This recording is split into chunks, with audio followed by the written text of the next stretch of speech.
कैवल्याच्या चांदण्याला भुकेला चकोर. ज्ञानेश्वर माऊलींची ही ओळ आपण कितीतरी वेळा ऐकली आहे, पण कधी विचार केलाय का कैवल्य म्हणजे नेमकं काय? आणि गंमत अशी की केवळ आणि कैवल्य हे दोन शब्द एकमेकांशी जोडलेले आहेत, फक्त एका मात्रेचा फरक, पण अर्थ पूर्णपणे वेगळा. केवळ म्हणजे मी, मला, माझं, माझे, मला आवडणारे, म्हणजे स्वतःभोवती आखलेला एक छोटासा परिघ.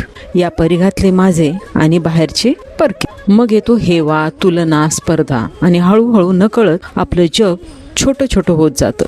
मग येतो एकटेपणा. पण कैवल्य म्हणजे एकटं होणं नाही. कैवल्य म्हणजे तो परीघ छेदून बाहेर येणं, माझं जग मोठं करणं. फक्त माझी माणसं नाही, सगळेच माझे. आज पैसा आहे, समृद्धी आहे, शिक्षण आहे, सुखसुविधा आहेत, तंत्रज्ञान आहे, माणसंही भरभरून आहेत, माणसांशी जोडण्याची साधनंही आहेत. तरीही आजचा माणूस एकाकी आहे. WHO अहवालानुसार जगभरात जवळपास प्रत्येक 6 व्यक्तींमागे एक व्यक्ती एकटेपणाचा अनुभव घेते. कारण माणसाला फक्त लोक नको असतात, त्याला आपलेपणा हवा असतो.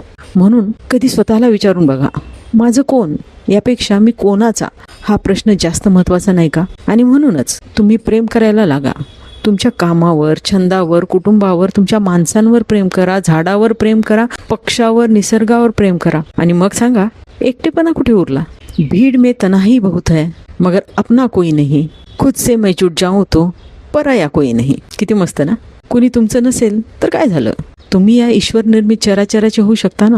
कदाचित केवळ ते कैवल्य हा प्रवास मी पासून सगळे माझेपर्यंतचा प्रवास आहे. आणि ज्या दिवशी परकं असं काही उरणार नाही, त्या दिवशी एकटेपणाही उरणार नाही. आजच्या काळातील अशी मोठी समस्या जी ना गरीब पाहते ना श्रीमंत, ती फक्त माणसाला एकटं करते. मग उरतं काय? कैवल्य. आणि कदाचित त्या क्षणी कैवल्याच्या चांदण्याला भुकेला चकोर आपल्याच आत तृप्त होऊ लागतो.